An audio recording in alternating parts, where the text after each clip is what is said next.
que Salomão nos descreve a partir de agora, a partir do versículo 12 do capítulo 1 até o final do capítulo 10, nada mais são do que os seus experimentos.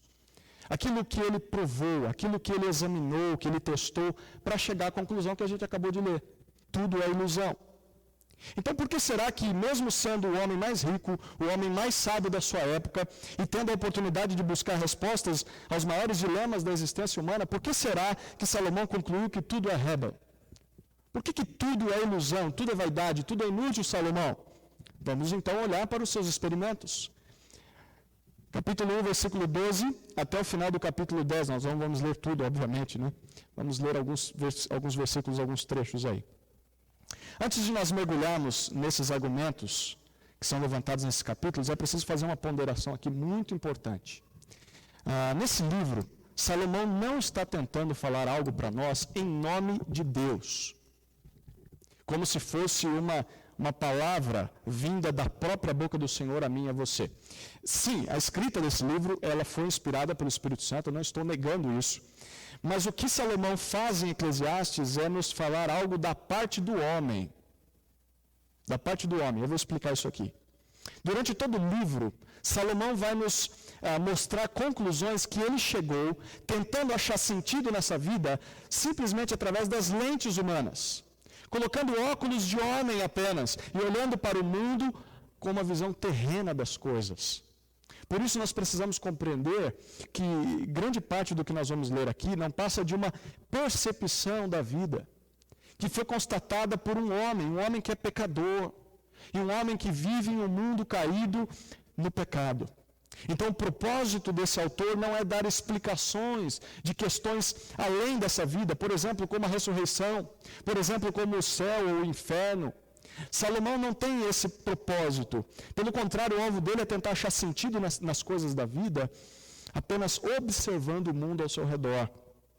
O que ele chama de debaixo do céu. Você vai encontrar essa expressão várias vezes nesse livro.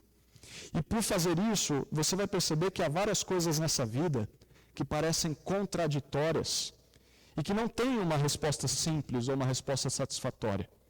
Mas Salomão ele não está nem aí para isso. Ele não está nem aí para se as respostas nos satisfazem ou não, se as respostas fazem sentido ou não. Ele foi atribulado por essas questões e ele não se satisfez com as suas respostas, por isso ele escreve esse livro, para que os seus leitores também ficassem atribulados e pudessem aprender a lição principal desse livro que nós veremos no término desse sermão. Mas por enquanto, vejamos quais são os experimentos que Salomão fez para chegar à conclusão de que tudo é ilusão, tudo é Hebel. Esses vários experimentos parecem se dividir em duas partes principais. Na primeira parte, Salomão apresenta para nós os principais objetos de estudo que ele observou. Capítulo 1, versículo 12, até o final do capítulo 6. Aqui nós vemos vários temas da existência analisados sob essa perspectiva humana. Depois disso, na segunda parte do livro, capítulo 7 até o final do capítulo 10, o autor do livro, ele olha para cada um desses temas e tenta aplicar a eles a sabedoria que Deus havia lhe dado. Para que, de alguma maneira, aquelas coisas pudessem fazer algum sentido, ou pudessem permitir que o homem desfrutasse dessa vida, do melhor da vida, mesmo em meio ao mundo sem sentido. Então, vamos observar a primeira parte dos experimentos de Salomão, que são os temas da vida aos olhos humanos. Os temas da vida aos olhos humanos. Capítulo 1, versículo 12, até o capítulo 6, versículo 12, também ao final do capítulo 6.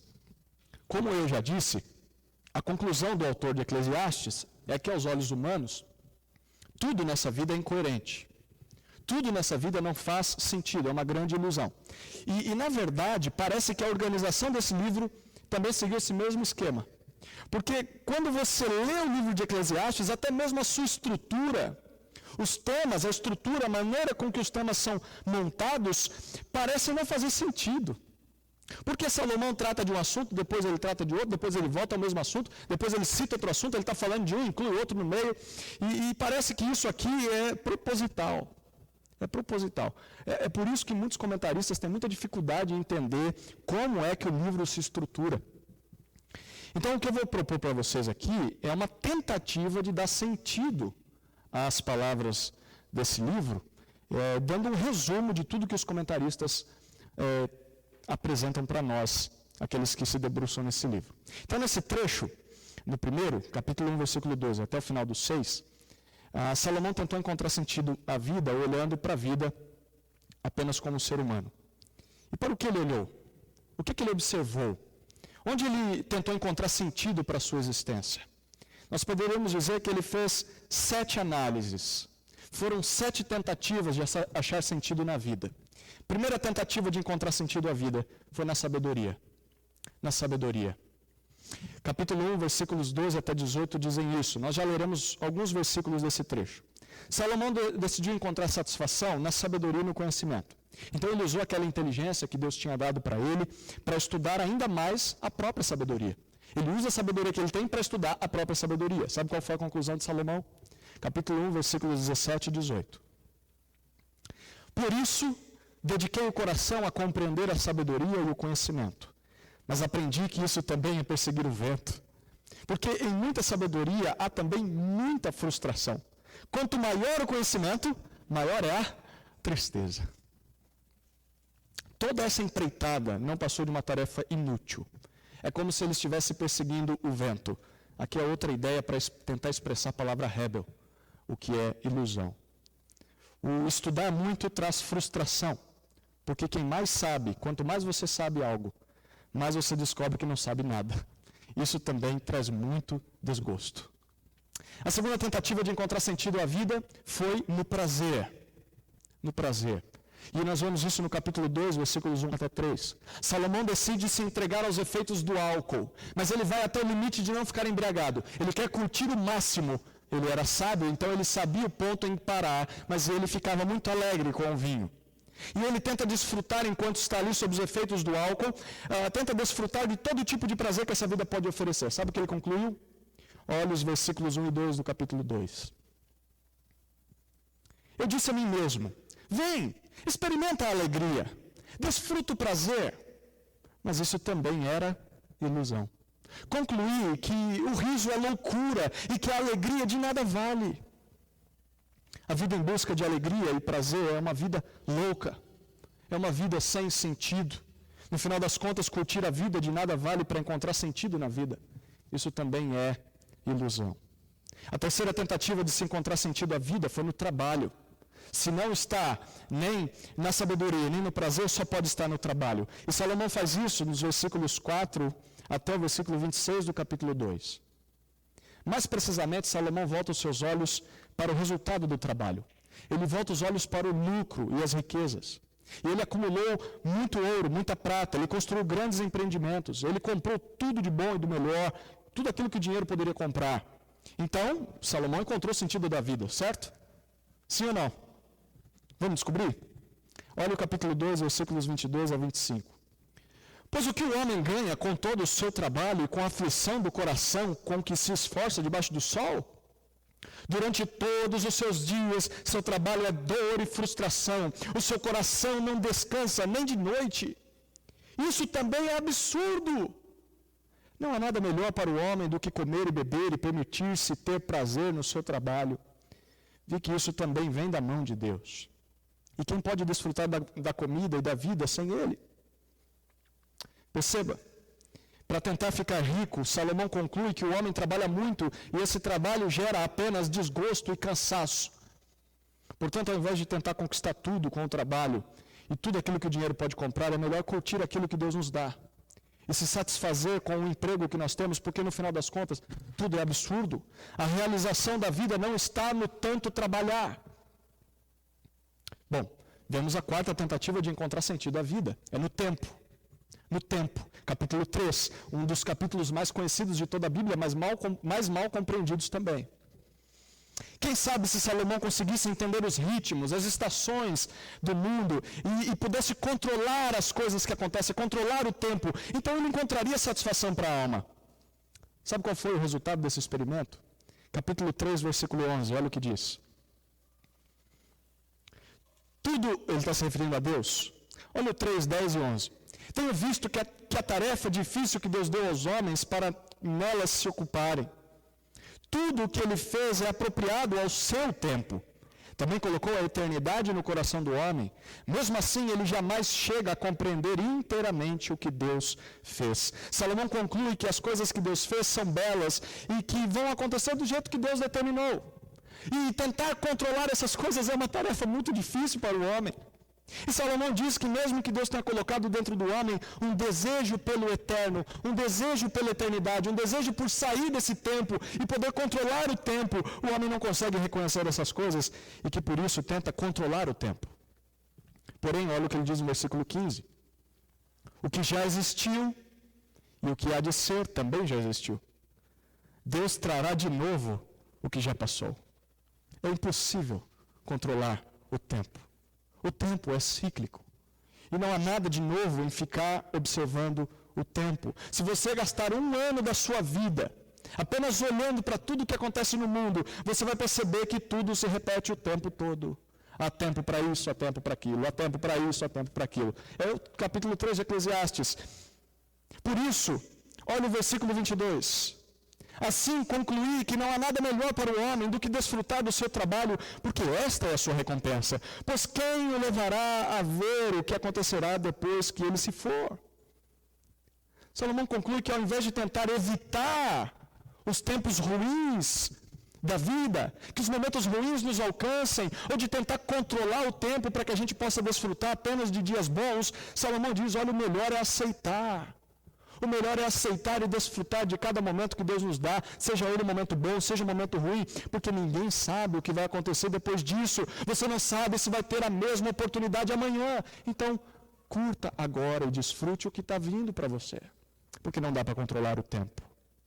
Quinta tentativa de encontrar sentido à vida foi no sucesso. Capítulo 4.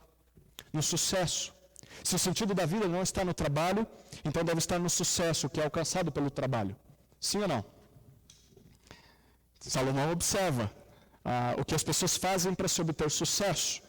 E depois da sua longa análise, ele conclui o seguinte. Olha o capítulo 4, versículos 7 e 8. Outra vez olhei e vi mais um absurdo debaixo do sol. É o caso daquele que, não tendo parente, nem filho, nem irmão, não para de trabalhar. No entanto, seus olhos não se satisfazem com as riquezas. E ele não pergunta para quem estou trabalhando, por que não desfruto de nada. Isso também é ilusão e uma infeliz ocupação. Para se obter sucesso, muitos oprimem aos outros, muitos se afastam das suas famílias e acabam vivendo solitários, sem poderem desfrutar de todo o dinheiro que conquistaram. E o pior de tudo é que esses homens não cansam de acumular coisas, eles sempre querem mais. Isso também é uma grande ilusão e é um objetivo de vida muito infeliz. Muito infeliz. Sexta tentativa de encontrar sentido à vida. Fique de queixo caído, porque Salomão tentou encontrar sentido da vida na religião. Na religião. Capítulo 5, versículos 1 a 7. Na tentativa de fugir dos itens que nós já citamos, muitos buscam se refugiar no contato com a divindade. Porém, Salomão percebeu algo ao observar as pessoas religiosas. E olha o que ele observa. Eu vou ler o versículo 1 e 2 do capítulo 5, e depois versículos 4 e 5. 1 e 2, depois 4 e 5. Olha lá. Ser reverente quando fores à casa de Deus. É melhor aproximar-se para ouvir do que fazer como os tolos que oferecem sacrifícios sem saber que agem mal. Não te precipites com a boca, nem seja o teu coração impulsivo para fazer promessa alguma na presença de Deus, porque Deus está no céu e tu estás na terra, portanto sejam poucas as tuas palavras. Versículos 4 e 5. Quando fizeres algum voto a Deus, não demores a cumpri-lo, porque ele não se agrada de tolos. O que votares, trata de cumpri-lo. É melhor não fazer voto do que fazer e não cumprir. Salomão percebeu algo observando os religiosos. Ele percebeu que muitos buscam a Deus, mas não estão dispostos a fazer isso da maneira correta. Ao invés de ouvir a Deus, ao invés de reverenciar a Deus, as pessoas buscam Deus apenas para receber algo em troca. Então elas acabam falando muita coisa, elas acabam prometendo mundos e fundos a Deus, e com isso elas mesmas se complicam, porque acabam se esquecendo de que Deus não é um ídolo.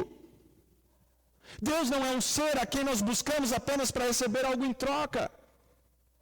E essas pessoas acabam tratando Deus como ídolo e prometendo coisas que não conseguem cumprir. E Salomão conclui: o sentido da vida não está na busca deturpada da divindade. Deus não se relaciona assim com o homem. Isso também é ilusão. Se você busca Deus por esses motivos, sinto lhe informar, é ilusão. Você está perdendo seu tempo. A sétima tentativa de encontrar sentido à vida foi no dinheiro. No dinheiro. Capítulo 5, versículo 8 até o capítulo 6, versículo 7. Salomão se concentra em encontrar satisfação no próprio amor ao dinheiro. Em se viver uma vida tão somente buscando mais e mais. Olha o resultado. Capítulo 5, versículos 12 e 13. O sono do trabalhador é doce, quer coma pouco, quer coma muito. Mas a fartura do rico não o deixa dormir. Há um grande mal que vive debaixo do sol, riquezas que foram guardadas por seu dono para a sua própria infelicidade. O autor desse livro conclui que a fartura traz muita infelicidade, dá mais trabalho manter as riquezas do que conquistá-las. Interessante, né? A pessoa passa a vida inteira construindo um império, depois ela dá o trabalho dobrado para manter esse império de pé. Por isso, vale a pena mais dormir tranquilo à noite, tendo muito ou tendo pouco, sem medo de ser roubado, do que ser rico e sempre temer ser assaltado, ser sequestrado ou entrar em falência. Por isso, olha os versículos 18 a 20 do capítulo 5. Aqui está o que concluí. O bom e agradável na vida é comer e beber, desfrutar o resultado de todo o seu duro trabalho debaixo do sol, todos os dias da vida que Deus lhe deu. Essa é a sua recompensa. E quanto ao homem a quem Deus deu riquezas e bens e capacidade para desfrutá-las, receba a sua parte e alegre-se com o seu trabalho. Isso é um presente de Deus, pois não se lembrará muito dos breves dias da vida, porque Deus lhe enche o coração de alegria. Salomão reconhece que a algumas pessoas Deus concedeu riquezas e a outros ele concedeu pobreza. Por que eu nasci numa família pobre? Por que eu nasci numa família rica? Foi Deus quem fez assim. Aos pobres, ele aconselha que devam trabalhar sim para melhorar a sua situação, mas não devem achar que a felicidade está no dinheiro. Eles devem desfrutar com prazer o que têm. E aos ricos, Salomão conclui que eles não devem achar que o dinheiro é tudo. Sim, o dinheiro ele os impede de alguns sofrimentos, mas não de todos os sofrimentos. O significado da vida não está no dinheiro. Depois de tanto experimento, e deixando a gente totalmente depressivo, né? Salomão conclui o seguinte. Olha o capítulo 6, versículos 18 até versículo 8 até 12, perdão. Que vantagem tem o sábio sobre o tolo? Que vantagem tem o pobre em saber portar-se diante dos outros? Melhor é contentar-se com o que os olhos veem do que ir atrás dos desejos. Isso também é ilusão, é perseguir o vento. Seja o que for, já foi chamado pelo nome há muito tempo e já se sabe o que acontecerá ao homem. Ninguém pode lutar contra alguém mais forte. Quanto mais palavras, mais ilusão. Que proveito o homem tira delas? Porque quem sabe o que é bom para o homem nesta vida, nos poucos dias da sua vida de ilusão, que se vai como uma sombra? Quem lhe contará o que acontecerá debaixo do sol depois que ele se for? O sentido da vida não está na sabedoria, não está no prazer, não está no trabalho, não está no tempo, não está no sucesso, não está na religião ou não está no dinheiro. No final das contas, o que Salomão conclui é: a vida é curta. E ela evapora como um vapor, e se você tentar buscar algumas dessas coisas, você vai perceber ao final da sua vida que você correu atrás do vento, você viveu em busca de uma ilusão. A sua vida não terá sentido, e a impressão que você terá no final da sua vida é de que viveu em vão, gastou a sua vida em busca de algo inútil. No final das contas, aos olhos humanos, tudo na vida é incoerente, nada faz sentido, então não perca o seu tempo tentando descobrir isso por conta própria. Salomão está dizendo: confie em mim. Confie em mim, porque eu já tentei buscar tudo isso e eu acabei frustrado com as minhas descobertas.